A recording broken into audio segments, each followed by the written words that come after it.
The following video has been brought to you by Baba Ali's new word game, Kalimat.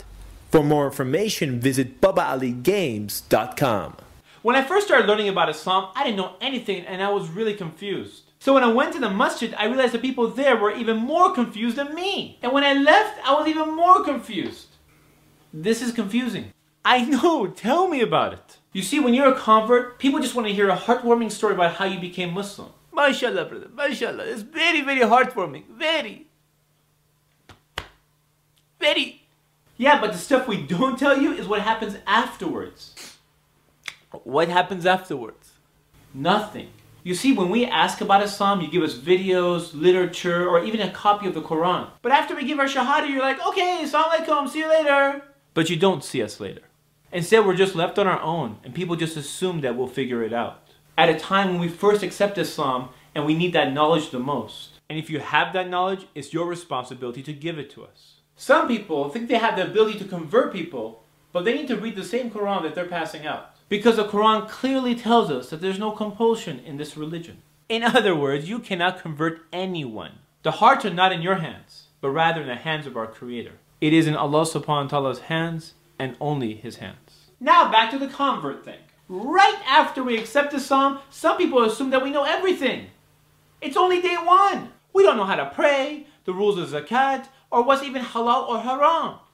We don't know what those words even mean. Unfortunately, some of the old school people at the masjid assume that we should know everything, but we just became Muslim.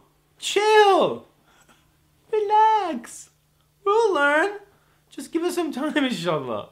The reality is that it's going to take more than just a few days for us to learn the basics. But unfortunately, some people are not patient and they freak out.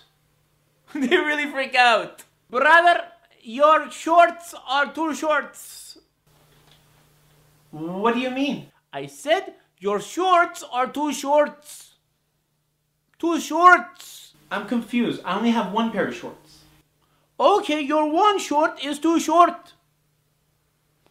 You see, Islamically, my aura is covered, which is the area between my navel to my knee. So I really don't think this is about Islam. I think it's about him. But I don't want to argue, so I'll go wear a pair of pants. What? You need to pull up your pants above your ankles. Yes, I understand. But you know there's a hadith that when Abu Bakr was wearing...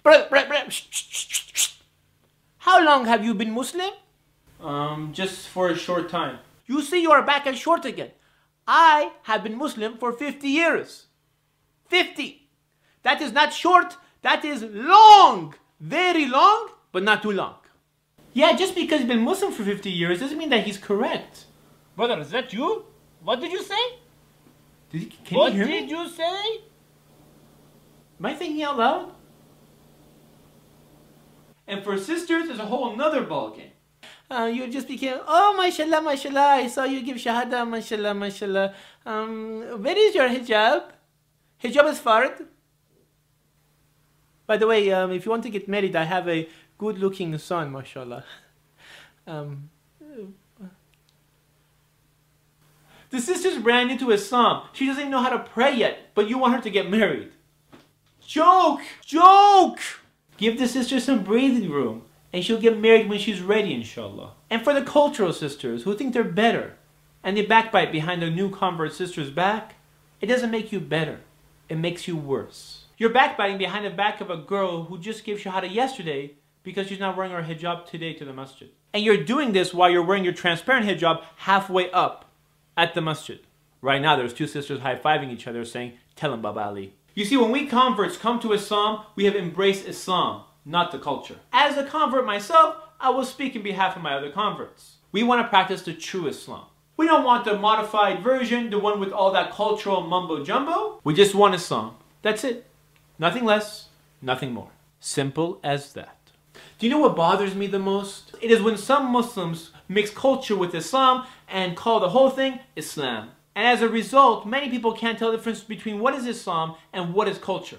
And their kids can't tell. And the media can't tell. And many non-Muslims, they can't tell. And many of us Muslim converts, we can't tell either. It is these type of actions that give Islam a bad name. The ones who scare people at the masjid. The ones who make simple things very difficult. For my fellow Muslims, many of those who have been born to this deen, and many of those who have converted, Don't lose hope because of the actions of a few.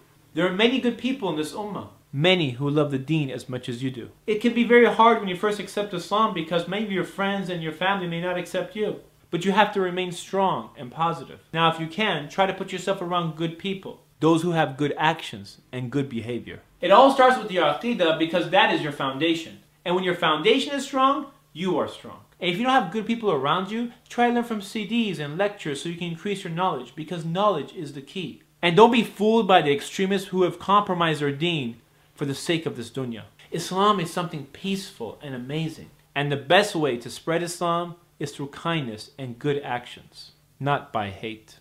And remember, the day you accept this deen is when your trials will begin. And that's when Allah subhanahu wa ta'ala will test you and test you and test you because this life is nothing more than a test. And when you feel alone sometimes, remember nothing happens without the knowledge of Allah subhanahu wa ta'ala. You have to remain strong so you can make a positive difference in this world. Because it is the actions of those who do good which inspire others to do good. This is Ali reminding you just in case you forgot. This is Ali reminding you just in case you forgot.